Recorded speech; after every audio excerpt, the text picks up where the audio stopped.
Greetings, men of 222. It's great to be with you today. You know, I love to wear this shirt. I love this cross on this shirt, and it's terrific to go to war today, get into action with a cross on my shirt to remind me of who I represent. So today's topic is action, which simply means to do something. But the essence of action is not to be passive, not to be lazy, not to be idle. And much like unwavering, we need to know when to act and when not to act. We are God's instruments for His plan. It is the Lord who gives us direction. And as Isaiah 10 and 15 points out, we are the axe, but God wields the axe. In Psalm 46:10, some of you might be saying, well, it says, cease striving and know that I am God. Be still and know that I am God. But once we know that He is God, we need to be about His business, just as Jesus was in the garden. Remember when He said, Father, if you are willing, remove this cup from me, yet not my will, but yours be done. Although the prospects were beyond human imagination, Jesus acted. He completed His assignment. So many men won't act because they aren't sure of every detail, the possibilities of what their actions might be. That's just poor leadership. As Teddy Roosevelt once said, the only man who never makes a mistake is the man who never does anything.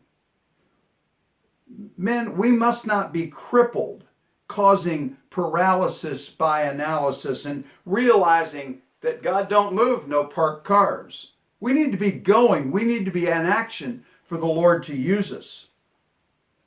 The great theologian Will Ferrell, that's tongue-in-cheek, that's the anchor man, Will Ferrell, said this. He said, my fear of failure never approached in magnitude my fear of what if.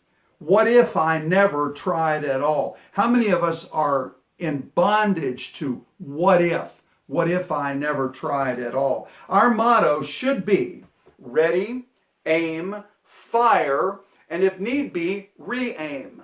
But so many guys that I know, their motto is ready, aim, re-aim, re-aim, re-aim, re-aim. You know, it's just silly. They never do anything. Sometimes we just have to make the best decision we can, and with the facts that we have, and then we're to act, even if it's against all odds.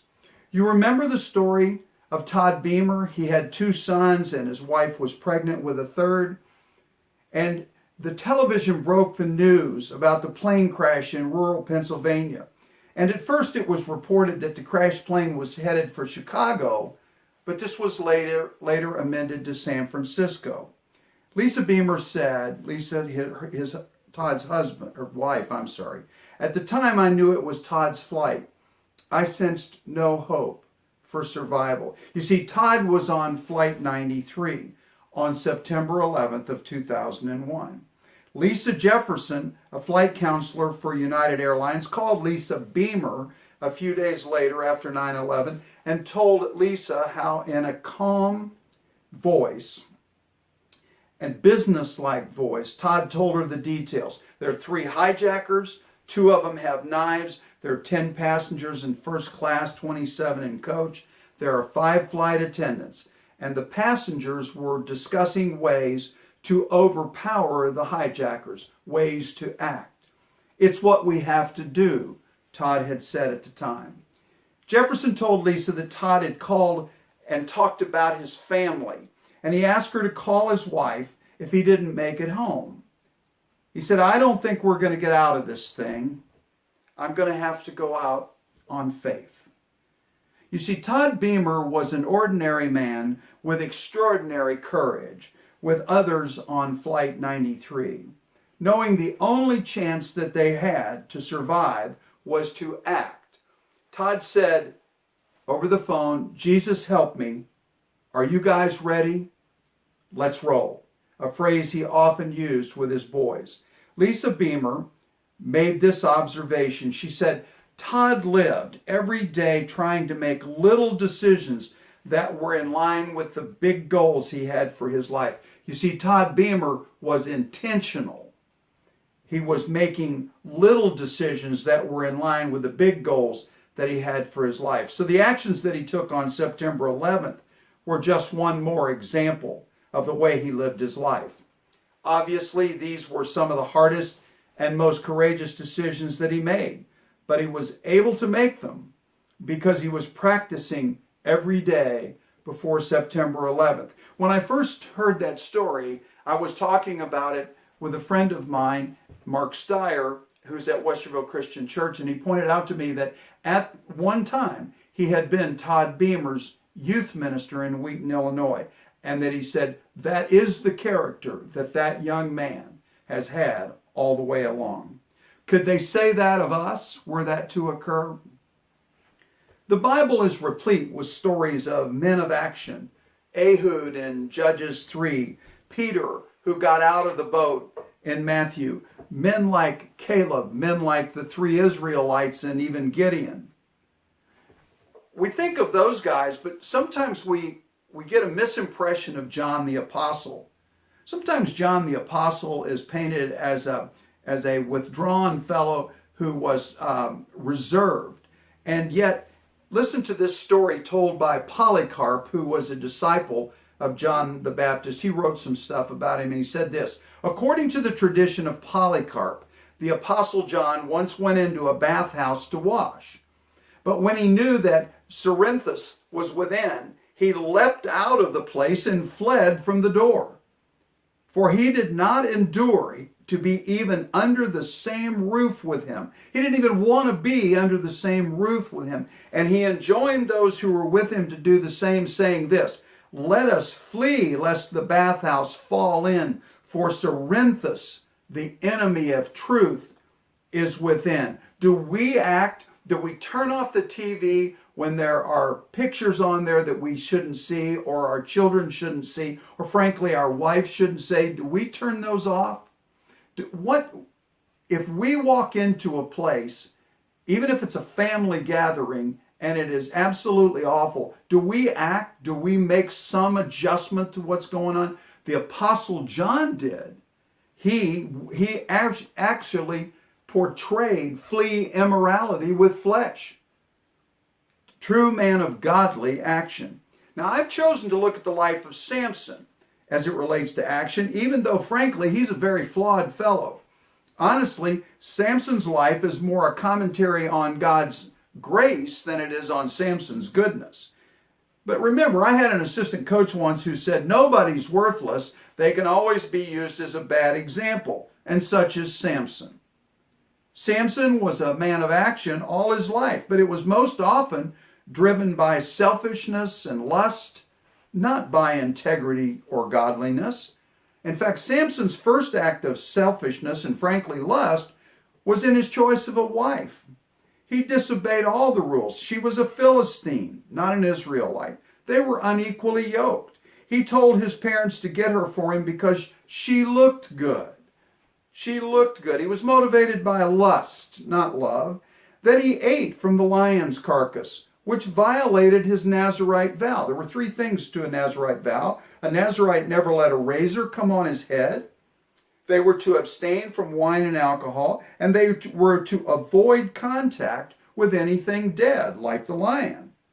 Well, after his wife told her relatives the riddle that Samson had given them, he went out and killed 30 Philistines just to repay the debt, because it was some clothes he had to give them.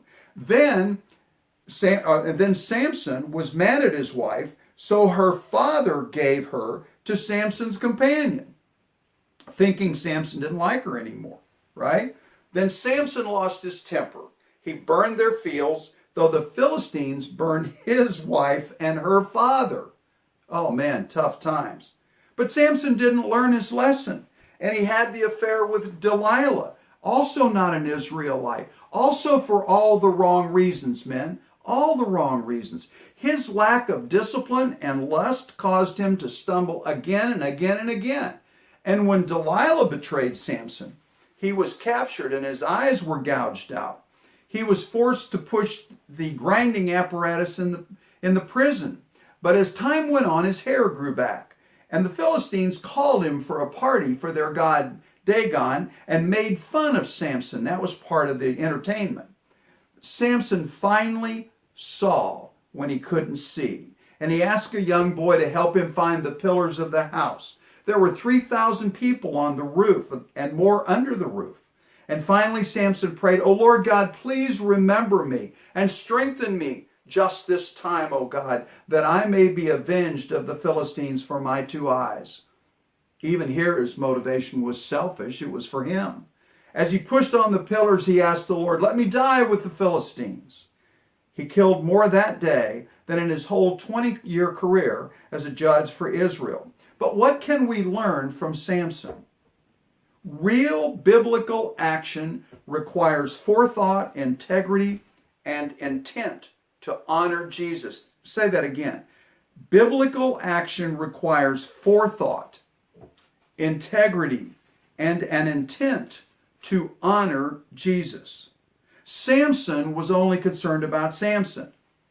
I know that if you act, I understand this, if you put yourself on the line, you will be criticized, ridiculed, and made fun of when you fail.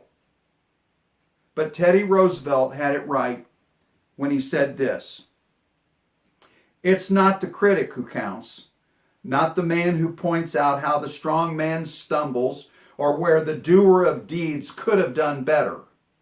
The credit belongs to the man who is actually in the arena, who's making the effort right now with his family, who's trying to be the man that God called him to be." He didn't say that, I did. So he said, the credit belongs to the man who is actually in the arena, whose face is marred by dust and sweat and blood, who strives valiantly, who errs, who comes short again and again, because there's no effort without error and shortcoming, but who does actually strive to do the deeds, who knows great enthusiasms, the great devotions, who spends himself in a worthy cause, and who, at the best, knows in the end the triumph of high achievement, and who, at the worst, if he fails, at least fails while daring greatly, so that his place shall never be with those cold and timid souls who neither know victory nor defeat. We don't want to be those guys. Remember when Wallace said, "All men die, but not all men live." We want to be the ones that live. So takeaways this week: the essence of action is to not be passive, to not be lazy or idle. Number 2, God will let us run our lives without him if we insist on it, a la Samson. Lack of integrity and godliness leads to ruin. Action for the sake of action is meaningless. It's like a tire spinning stuck in the snow in the winter that gets nothing accomplished because it just sits there and spins. Action for the sake of action is meaningless. And lastly, God can still use us for his glory, even if we're knuckleheads. I love that. God can still use us for his glory, even if we're knuckleheads. Isn't that great? Hey, be intentional this week. Honor Jesus because he's alive. See you next Saturday, Lord willing, and the creeks don't rise.